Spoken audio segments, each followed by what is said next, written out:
దీపావళికి బాంబులు వెళ్తాయి చూడండి అన్నాడు. 2 దీపావళిలు పోయినాయి. బాంబులు ఎక్కడ వెళ్ళాయో నాకు తెలియదు. ఈయన గారు పోయి మాత్రం అదాని కాళ్ళు పట్టుకొని, మోడీ కాళ్ళు పట్టుకొని, ఆయన ఇంటి మీద ఈడీ రేడ్ అయితే మాత్రం కాళ్ళు పట్టుకొని మీ బీజేపీలో చేరుతాను, దండం పెడతాను, నా మీద కేసు పెట్టకండి అని చెప్పి సిగ్గు లేకుండా బీజేపీకి మోకరిల్లి ఇవాళ కేసు మాఫీ చేయించుకుంటా ఉన్నాడు. ఇక ఇక్కడ ఖమ్మంలో ఇంకో మంత్రి గారు, ఆయన మన కార్పొరేటర్లు ఇల్లు బిజీగా తిరుగుతూ ఉన్నాడు. కార్పొరేటర్ల ఇంటి చుట్టూ తిరుగుతూ ఇవాళ నేను ఇక్కడికి వస్తున్నా అంటే ఒక 3 కార్పొరేటర్లు వేసుకొని పోయి రేవంత్ రెడ్డి కాడ కూర్చోబెట్టిండట. ఒకటి మాత్రం నేను పక్కాగా చెప్తున్నా, మంత్రి గారు, ప్రజలు అనుకుంటే మీరు ఎంతమందిని ఎత్తుకొని పోయినా నువ్వు పీకేదేమి ఉండదు. ప్రజలు అనుకుంటే పెద్ద పెద్ద వాళ్ళని ఇంటికి పంపించారు, నువ్వు ఎంతమంది నన్ను ఎత్తుకొని పో, పర్లేదు, బంగారం లాంటి కొత్త వాళ్ళని తయారు చేసుకుంటాం, కొత్త యువతకి అవకాశం ఇవ్వాలని చెప్పి కూడా నేను పువ్వాడ అజయ్ గారిని కోరుతా ఉన్నా. కొత్త వాళ్ళకి అవకాశం ఇవ్వండి. బంగారం లాంటి నాయకులు ఉన్నారు, మనకి చాకులు లాంటి పిల్లలు ఉన్నారు, అవకాశం ఇవ్వండి. వాళ్ళే మరి కొత్త కొత్త నాయకులుగా ఉద్భవిస్తారు. వాళ్ళు నేను ఖమ్మానికి వస్తుంటే గర్వంగా అనిపించింది. ఎందుకు ఎంటర్ అవుతా ఉంటే ఆ మున్నేరు రివర్ ఫ్రంట్ మన గవర్నమెంట్ ప్రారంభించి మంజూరు చేసిన రివర్ ఫ్రంట్ కనబడ్డది. కేబుల్ బ్రిడ్జి పనులు మనం ఉంటే ఈ పాటికి అయ్యేపోయేది. ఇంకా కూడా నత్తనడకన సాగుతుంటే ఆ బ్రిడ్జి మీద మొత్తం ట్రాఫిక్ జామ్ అయిపోయింది. ఆ తర్వాత కొద్దిగా ముందుకొస్తే మన ప్రభుత్వంలో మనం వేసిన బ్రహ్మాండమైన రహదారుల విస్తరణ, డివైడర్లు, జంక్షన్లు అన్నీ కనబడ్డాయి. లక్కారం చెరువు ఎట్లా ఉండేది గతంలో కాంగ్రెస్ ప్రభుత్వం ఉన్నప్పుడు, తర్వాత బీఆర్ఎస్ వచ్చినాక ఎట్లా అయిందో నాకంటే బాగా మీకే తెలుసు. అట్లాగే కొత్త బస్టాండ్ పక్కనే కొత్త కార్పొరేషను బిల్డింగు, కొత్త ఐటీ హబ్బు, మొత్తం ఖమ్మం రూపురేఖలు మార్చిన ఘనత పెద్దలు కేసీఆర్ గారిది తప్ప ఎవరు పడితే వాళ్ళది కాదు అనే మాట నేను మీకు విజ్ఞప్తి చేస్తా ఉన్నా. వాళ్ళ కొంతమంది చెప్పుకుంటా ఉన్నారు, నేను చేశానంటే నేను చేశాను. తుమ్మల గారు చెప్తున్నారంట ఆయన హయాంలోనే జరిగింది. నేను అడుగుతా ఉన్న తుమ్మల గారు, 2014లో ఎక్కడున్నారు మీరు? ఓడిపోయి ఇంట్లో కూర్చుంటే మిత్రుడు కదా అని తీసుకొచ్చి కేసీఆర్ గారు మంత్రి చేసి మీకు బాధ్యత అప్పచెప్పారు. మీ కేసీఆర్ గారి నాయకత్వంలో 2014 తర్వాతనే ఖమ్మం రూపురేఖలు మారినాయి తప్ప అంతకుముందు మీరు చేసింది ఏమీ లేదు అనే మాట కూడా నేను గుర్తు చేస్తా ఉన్నా. దయచేసి నేను మిత్రుల్ని కోరుతా ఉన్నా, ఇవాళ పక్కనే ఉన్న డిప్యూటీ సీఎం కావచ్చు, ఇక్కడ ఉన్న ఈ 2 మంత్రులు కావచ్చు, రేపు ఖమ్మం కార్పొరేషన్ మీద పడతారు. వాళ్ళకి అర్థమైపోయింది సినిమా. మొన్న మీరు పంచాయతీ ఎన్నికల్లో ట్రైలర్ చూపెట్టేసరికి భయపడ్డారు. మా తమ్ముడు ఆర్మీ రవి అనే ఒక పిల్లగాడు ఉంటాడు. ఎక్కడున్నాడు ఆయన? ఎక్కడున్నా నిలబడి తమ్ముడులే చేయలేపు. ఆర్మీ రవి అనే ఒక తమ్ముడు ఉంటాడు. ఎక్కడ ఉన్నాడు? శుద్ధవాగు సర్పంచ్ గారు. సరే ఉన్నాడు, ఎక్కడ ఉన్నాడు? ఆ తమ్ముడికి నిజంగా నేను అభినందనలు చెప్తా ఉన్నా. నేను ఒక్కడికే చెప్తున్నా, ఏమనుకోవద్దు, చాలామంది పోరాటం చేసిన వాళ్ళు ఉన్నారు. కానీ తమ్ముడు మీద కేసులు పెట్టి జైలుకు పంపించాడు పొంగులేటి. పంపించాలని ప్రయత్నం చేస్తే ఆ తమ్ముడు మొన్న వాళ్ళ ఊరిలో సర్పంచ్కి పోటీ చేసి ఎన్ని ఓట్లతో గెలిచిండు?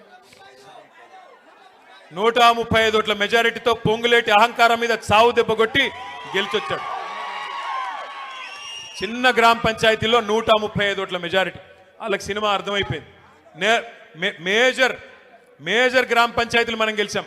ఉన్న ఒకే ఒక రూరల్ మండలంలో 25 ఉన్నాయనుకుంటా గ్రామ పంచాయతీలు. 25 37 ఉంటే అక్కడ కూడా 3వ వంతు సీట్లు మనం గెలుచుకున్నాం. అట్లాగే మనకు బ్రహ్మాండంగా పాలేరు నియోజకవర్గంలో 4000 తేడాకు వచ్చేసినాం. సత్తుపల్లిలో కూడా మంచి సీట్లు కూడా సాధించుకున్నాం. పెద్ద ఎత్తున అక్కడ కూడా మనకి మంచి రిజల్ట్స్ వచ్చినాయి. సత్తుపల్లిలో దాదాపు 42 పంచాయతీలు అక్కడ కూడా గెలుచుకున్నాం. కొద్దిగా వైరాలు తక్కువ వచ్చినాయి, అక్కడ కూడా ఇంప్రూవ్ చేసుకుందాం. మదిరలో కూడా ఇంకా ఇంప్రూవ్మెంట్కి స్కోప్ ఉంది. మరి రేపు తొందరలోనే మున్సిపాలిటీ కూడా రాబోతా ఉంది. వైరా మున్సిపాలిటీ, ఇల్లెందు మున్సిపాలిటీ, సత్తుపల్లి, ఈ జిల్లాలో ఖమ్మం జిల్లా కాడికి నేను చెప్పేది ఏదులాపురం, అట్లాగే మన ఖమ్మం కార్పొరేషను, ఈ ఎన్నికలన్నీ వైరా ఇవన్నీ కూడా రాబోతా ఉన్నాయి. నేను గెలిచి వచ్చిన సర్పంచ్లకు కూడా నేను ఒకటే కోరుతా ఉన్నా, మీరెవ్వరికి భయపడే పని లేదు. తెలుసు ఇక్కడంతా గూండారాజ్యం నడుస్తుంది ఖమ్మం జిల్లాలో. అంటారు కాంగ్రెస్ ఎమ్మెల్యేలు, కాంగ్రెస్ మంత్రులు, మీరు మా దగ్గరికి రాకపోతే, మా పార్టీలో చేరకపోతే మీకు ఇందిరమ్మ ఇండ్లు ఇవ్వమంటారు, బెదిరిస్తారు, మీకు నిధులు ఇవ్వం. అరవకరా నాయన ఆగు, ఇది నువ్వు చెప్పేది నేను చెప్తున్నా. నిధులు ఇవ్వమని బెదిరిస్తారు. నేను మీ అందరికి ఒకటే విజ్ఞప్తి చేస్తా ఉన్నా, మనకి ఎవ్వడి మెహర్బానీ అవసరం లేదు. మీకు రక్షణగా గెలిచిన సర్పంచ్లకి మీకు రక్షణగా ఉండేది డాక్టర్ బాబాసాహెబ్ అంబేద్కర్ రాసిన రాజ్యాంగమే మీకు రక్షణ అనే మాట నేను విజ్ఞప్తి చేస్తా ఉన్నా. రాజ్యాంగంలో అంబేద్కర్ గారు స్పష్టంగా రాశారు, భారతదేశంలో 5 అంచెల్లో ప్రభుత్వాలు ఉంటాయి. పైన కేంద్ర ప్రభుత్వం, కొద్దిగా కిందికి వస్తే రాష్ట్ర ప్రభుత్వం, ఆ తర్వాత జిల్లా స్థాయిలో జిల్లా పరిషత్తు దాని కిందికి వస్తే మండల పరిషత్తు, మున్సిపాలిటీలు, కింద గ్రామ పంచాయతీలో సర్పంచ్ గారు. గ్రామ పంచాయతీ సర్పంచ్ పవర్ ఏంటి అంటే రాష్ట్రానికి ముఖ్యమంత్రి ఎట్లానో అట్లాగే గ్రామ పంచాయతీకి సర్పంచ్ కూడా అదే పవర్ ఉంటుంది. మీరు ఎవరికి భయపడాల్సిన పని లేదు. ఫైనాన్స్ కమిషన్ ఇచ్చే డబ్బులు మీకు రాజ్యాంగబద్ధమైన హక్కుగా ఎవరి మెహర్బానీ కానీ ఇంకోటి కానీ అవసరం లేకుండా డైరెక్ట్గా పంచాయతీల ఖాతాల్లోకి రావాలి. ₹1 ఫైనాన్స్ కమిషన్ డబ్బులు విడుదలైతే అందులో 85% డైరెక్ట్గా గ్రామ పంచాయతీ అకౌంట్లోకి వస్తాయి. ఒక 10% మీకు మండల పరిషత్ అకౌంట్లోకి, 5% జిల్లా పరిషత్ అకౌంట్లోకి వస్తాయి. అట్లా ₹1 సద్వినియోగం కావాలి. కేసీఆర్ గారి ప్రభుత్వం ఉన్నప్పుడు ₹1 ఫైనాన్స్ కమిషన్ వాళ్ళు రిలీజ్ చేస్తే మరొక ₹1 మనం రాష్ట్ర ప్రభుత్వం నుండి రిలీజ్ చేసి పల్లె ప్రగతి అనే కార్యక్రమానికి శ్రీకారం చుట్టి నెల నెల టంచన్గా డబ్బులు ఇచ్చేవాళ్ళం. అందుకే భారతదేశంలో ఉత్తమ పంచాయతీలు ఎక్కడున్నాయి టాప్ 20 అని తీస్తే 20కి 20 కూడా మన తెలంగాణలో ఉన్నాయని చెప్పి కేసీఆర్ గారి ప్రభుత్వంలో ఆనాడు కేంద్ర ప్రభుత్వం కూడా అవార్డులు ఇచ్చింది. భారతదేశంలో ఎక్కడ ఏ రాష్ట్రంలో ప్రతి గ్రామానికి ట్రాక్టర్, ప్రతి గ్రామానికి ట్యాంకరు, ప్రతి ఊర్లో ఒక వాటర్ ట్యాంకు, ప్రతి ఇంటి ముందు నల్ల, ప్రతి ఊర్లో ఒక డంపింగ్ యార్డు, ప్రతి ఊర్లో ఒక వైకుంఠధామం, ఇట్లాంటి అద్భుతమైన కార్యక్రమాలు భారతదేశంలో ఎవరు చేయలేదు. హరితహారం లాంటి కార్యక్రమం భారతదేశంలో ఎక్కడ చేయలేదు. అందుకే కేసీఆర్ గారి నాయకత్వంలో అటు పల్లెలు బాగు చేసుకున్నాం, ఇటు పట్టణాలు బాగు చేసుకున్నాం, సర్వత్రా అభివృద్ధి సాధించాం. కానీ ప్రజలు ఒక ఒరవడిలో మీరేమనుకున్నారంటే ఖమ్మం జిల్లా వాళ్ళు చాలామంది, నేను చెప్పేది నిజమా కాదా చెప్పండి, నేను చెప్పేది నిజమా కాదా ఒకసారి ఆలోచించి చెప్పండి. ఏమనుకున్నారు మీరంటే పోతే గీతే మా ఒక ఎమ్మెల్యే పోతాడు, కేసీఆర్ గారు అయితే ఉంటారు కదా అనుకున్నారు. అవునా అనుకున్నారు? నిజమేనా? పోతే మా ఎమ్మెల్యే పోతాడేమో, కేసీఆర్ గారు అయితే ఉంటారు అనుకున్నారా? అట్లా మీరు కొద్దిగా అరుపులు తగ్గిస్తే నేను మాట్లాడతాను. అట్లా అన్ని నియోజకవర్గాల వాళ్ళు అనుకున్నారు మీ జిల్లాలో. అందుకే ఏమైంది, అన్ని సీట్లు పోయింది. దయచేసి ఈసారి అట్లాంటి తప్పు చేయబాకండి. ఒకసారి బీ ఫార్మ్ ఇచ్చిన తర్వాత కారు గుర్తు మీద ఎవరైనా అభ్యర్థి మున్సిపల్ ఎన్నిక కావచ్చు, జిల్లా పరిషత్ ఎన్నిక కావచ్చు, శాసనసభ ఎన్నిక కావచ్చు, పార్లమెంట్ ఎన్నిక కావచ్చు, గల్లీ టు ఢిల్లీ ఏ ఎన్నికైనా కావచ్చు, కారు గుర్తు మీద ఎవరు వచ్చినా కేసీఆర్ గారే నిలబడ్డారనుకొని కళ్ళు మూసుకొని కారు గుర్తు కొట్టేయండి తప్ప దయచేసి కోపాలు, తాపాలు, భిన్న అభిప్రాయాలు మనకొద్దు. మనం ఐకమత్యంగా పోరాటం చేస్తే ఇంత అద్భుతమైన నాయకత్వం ఈ వేదిక మీద మీకుంది.